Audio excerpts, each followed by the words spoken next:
Bueno, ahora le aprecio mucho al doctor Francisco Moreno Sánchez, jefe de medicina interna del Centro Médico ABC y encargado del programa COVID-19 de este mismo Centro Médico ABC. Doctor, me da mucho gusto saludarle. Buenas tardes, ¿cómo está?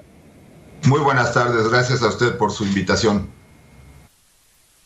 ¿Cómo está de salud, doctor? Usted, su familia, todos. Afortunadamente aquí trabajando duro. Y bien, todos bien.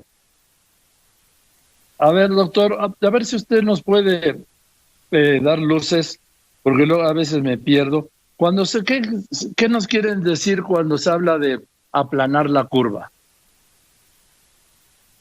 Eso hablaría de que el número de casos que se están presentando en el país estaría disminuyendo con respecto a lo que está pasando en los días anteriores. La situación aquí es que sentimos que estamos caminando a ciegas en esta pandemia porque los números de pruebas que tenemos es bajo y entonces el número de detecciones es bajo y no tenemos realmente una certeza acerca de cuándo llegamos al pico de la pandemia y mucho menos si estamos aplanando la pandemia. Y mucho menos la duración del pico, porque el pico no va a durar unas horas ni un día, ¿no, doctor? Así es, el pico de la pandemia habitualmente es una meseta que puede durar 2, 3, 4 días. Insisto, el problema aquí es, si vemos la cantidad de pruebas que hacemos por millón de habitantes en este país, es de 776 por millón de habitantes. Somos el país número 147 en el menos pruebas, es decir, hay 146 países que hacen más pruebas que nosotros. Realmente los números son muy difíciles de interpretar. Nosotros mismos, infectólogos, no sabemos. Creemos que el pico de la pandemia va a ser en los próximos días. Esperemos que así sea para que empiece a disminuir la afluencia de pacientes. Sí, yo lo que tengo la duda, doctor, y así se lo expresé al doctor López-Gatell, es que con tan bajo número proporcionalmente de pruebas, ¿cómo se puede tener un número aproximado de contagios o de contagiados? La Organización Mundial de la Salud desde hace más de 2 meses dijo que esta epidemia había que atacarla haciendo pruebas y pruebas. No solamente porque detectas a los que están contagiados, de esa forma también evitas que esos contagiados contagien a sus contactos cercanos. Uh-huh. El modelo Centinela hablaba de que teníamos 28,000 casos, porque lo multiplicaban el número que había el 8 de abril por 8.3, y hoy tenemos 26,000 casos. Entonces, realmente pensar que en un mes prácticamente tenemos en la estadística 2,000 casos menos de lo que había hace un mes, es muy complicado entenderlo, ¿no? Yo no soy matemático, pero la verdad me cuesta trabajo saber en dónde estamos realmente. Bueno, yo tampoco soy matemático, doctor, pero si multiplico esa cantidad por el 8.3 que usted señala, me da un total de 215,800. Así es, y esto nos ayudaría también a calcular qué porcentaje de la población ya tuvo una enfermedad asintomática. La Universidad de Stanford hizo un estudio muy bonito en la comunidad de Santa Clara, en donde demostraron, al hacer pruebas a toda la comunidad, que por cada persona que tenía síntomas había 30 personas que habían cursado la enfermedad en forma asintomática. Entonces, si supiéramos el número real de casos, también podríamos tener un número aproximado de pacientes que ya cursaron con la enfermedad, que son asintomáticos y que son inmunes. Sobre todo ese punto va a ser fundamental para saber cuándo podemos regresar a nuestras actividades normales. Si tenemos una inmunidad grande en la población, esa población no se va a recontagiar ni va a contagiar a otros. Ese sería un punto fundamental si supiéramos los números reales. Sí, claro, si se tiene el número 215,800, se tiene un mayor número de personas contagiadas asintomáticas que ya no contagian, comparado con los 26,000 que dan oficialmente, ¿no? Así es, podríamos estar hablando de que habría más de 1.5 millones de habitantes que ya tuvieron la enfermedad y que de alguna manera muchos de ellos ni cuenta se dieron, pero esas personas van a seguir confinadas ya teniendo una inmunidad. la forma como los países del mundo están empezándose a abrir de nuevo, abrir esa posibilidad de volver a regresar al trabajo, a regresar a una cierta normalidad, es mucho en base a el estado inmunológico de sus pobladores. Lo está haciendo Chile, lo está haciendo Alemania, lo está haciendo España, pero para eso, insisto, necesitamos tener números reales, números de pacientes infectados, número de pacientes inmunes, y para eso la única forma de hacerlo no es con proyecciones, es con pruebas. Ahora, la prueba tiene que ser anterior porque por los que ya pasaron el COVID, la infección del COVID y asintomáticamente, pues ya no importa que les hagan la prueba, ¿no? Ya no se puede saber si lo tuvieron o no, vamos. Sí, porque hay dos tipos de prueba. Hay una prueba que detecta el virus, que es la que se hace para diagnóstico, y hay estas pruebas que se llaman inmunológicas o serológicas. Cero viene del suero, de tomar el suero de la persona, y ahí lo que se detectan son anticuerpos. Ese anticuerpo lo genera uno al haber estado en contacto con la infección viral, y ese anticuerpo de alguna manera nos va a proteger de tener una recaída. Esos anticuerpos se pueden medir. De esa forma, el estudio de Stanford demostró que había personas que ni siquiera se habían dado cuenta que estaban infectadas y que ya tenían inmunidad. En una población en donde hay muchos jóvenes, probablemente el número de asintomáticos sea mucho mayor.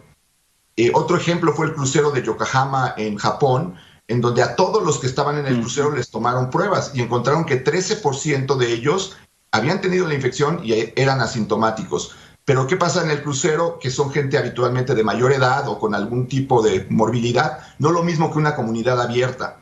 Por eso en México sería tan importante saber, porque tenemos una población relativamente joven, con mucha diabetes y mucha obesidad, pero tenemos una población relativamente joven, entonces el número de asintomáticos podría ser muy alto.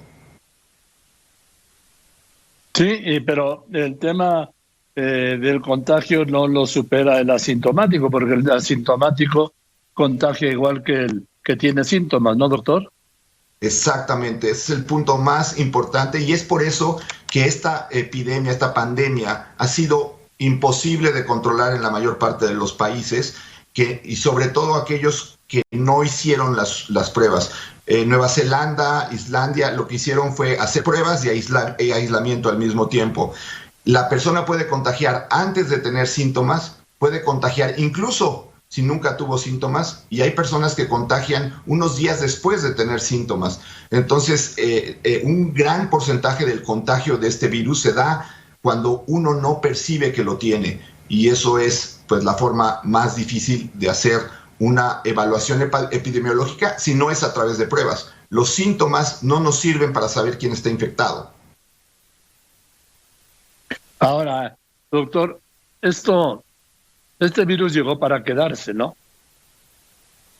Así es. Seguramente la forma como el virus se va a eliminar es a través de dos posibilidades. Una, que exista inmunidad en toda la población o que exista una vacuna que proteja a la población. Entonces, lo que usted dice es totalmente correcto. Este virus llegó para quedarse y en la historia natural de la humanidad así ha pasado con otros virus. Hasta que la persona se vuelve inmune, no desaparece el virus. Del virus de la viruela desapareció en 1974 después de la aplicación de una vacunación masiva. Entonces, la única forma de eliminar una infección es o inmunidad completa o vacuna. De la vacuna estamos muy lejos. Por eso yo nunca doy informaciones sobre avances sobre la vacuna porque me parece que es crear una falsa expectativa, doctor. Correcto, totalmente. Incluso, pues un ejemplo es el virus del VIH, ¿no? El virus del SIDA. Los primeros casos se conocieron en 1982, el virus se pudo identificar en 1984 y desde 1984 hasta hoy, 2020, estamos esperando una vacuna y esa vacuna no ha llegado. Ese dato que me da es devastador, doctor. ¿Cuáles son sus mayores preocupaciones, doctor Moreno Sánchez? Mi mayor preocupación es que seguimos en un momento difícil de contingencia. Los hospitales, muchos de ellos saturados, ese es el caso del ABC, con poca disponibilidad por la necesidad de tener ventiladores, un equipo de medicina crítica, el cansancio que empieza a producirse en las personas que estamos constantemente viendo estos pacientes. Es un desgaste físico y emocional muy grande. Los residentes que están en la primera línea, los intensivistas, tienen guardias pesadísimas. Y en Alemania sucedió que después de 2-3 semanas empezó a haber un aumento en el caso de defunciones por cansancio, por fatiga. Entonces, mi preocupación es que esto, pues estamos en un momento crítico. La gente está muy desesperada por estar confinada ya tanto tiempo, pero sabemos que es el momento más importante de quedarse en casa. Lo que me preocupa a mí es que esto se prolongue más tiempo porque no sepamos realmente lo que está pasando. Y yo coincido con esta preocupación, doctor, porque yo creo que todavía no se tiene medido ni claro cuál es la profundidad ni, por tanto, cuál es la duración de esta pandemia. Me refiero al caso México. Así es, desafortunadamente concuerdo totalmente con usted. Creo que estamos caminando a ciegas.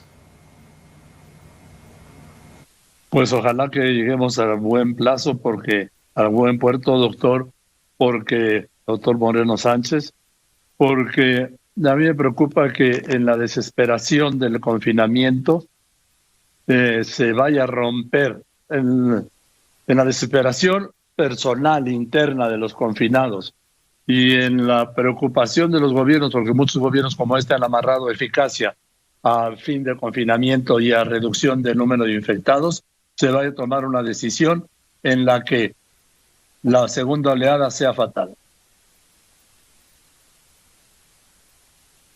Así es, eso es una situación que preocupa y que puede ocurrir, y incluso pues vemos la diferencia de lo que está pasando ahorita entre España y Francia. Son países que tienen una frontera común. Uno está prolongando el confinamiento, que es Francia, y el otro está adelantando la salida, que es España. Es difícil, esta pandemia ha sido muy compleja, muy complicada, no ha sido fácil las decisiones, pero creo que es más complicado aún si no sabemos bien lo que está sucediendo en nuestro país. Y nadie lo puede saber, doctor. Yo, doctor, quiero aprovechar que está usted ahí, doctor Francisco Moreno Sánchez, jefe de medicina interna, encargado del programa del COVID del Centro Médico ABC, para que les dé un reconocimiento de parte de todos nosotros a la primera línea de estos héroes vestidos de azul, ¿sí? Que han sido heroicos, ¿sí? Que han dejado todo, familia, preocupación, salud, que han dejado proyectos personales y que se han dedicado médicos, a todos los niveles, enfermeras, enfermeros, camillistas, internistas, todo el personal sanitario, un reconocimiento, porque si no fueran porque ellos se la están jugando en este frente, habría mucho más bajas de las que hemos visto. Y ellos lo están dejando todo por esta cruzada. Y solo hay que darles un reconocimiento y darles las gracias. Y yo creo que de esta crisis en adelante, doctor, fíjese, vamos a empezar a ver diferente, mucho mejor, con mayor admiración a todo el personal sanitario.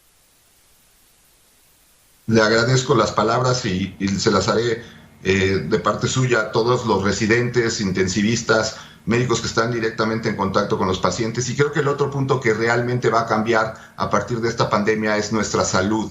Creo que hemos descuidado nuestra salud, y muchos de los pacientes que tenemos son pacientes que llegan por obesidad, llegan con diabetes, que no sabían que la tenían y habían descuidado el chequeo, el saberse cómo estaban físicamente.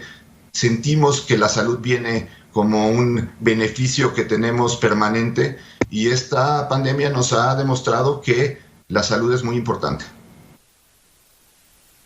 Así es, ha sido la diferencia entre la vida y la muerte de muchos, ¿no? Así es.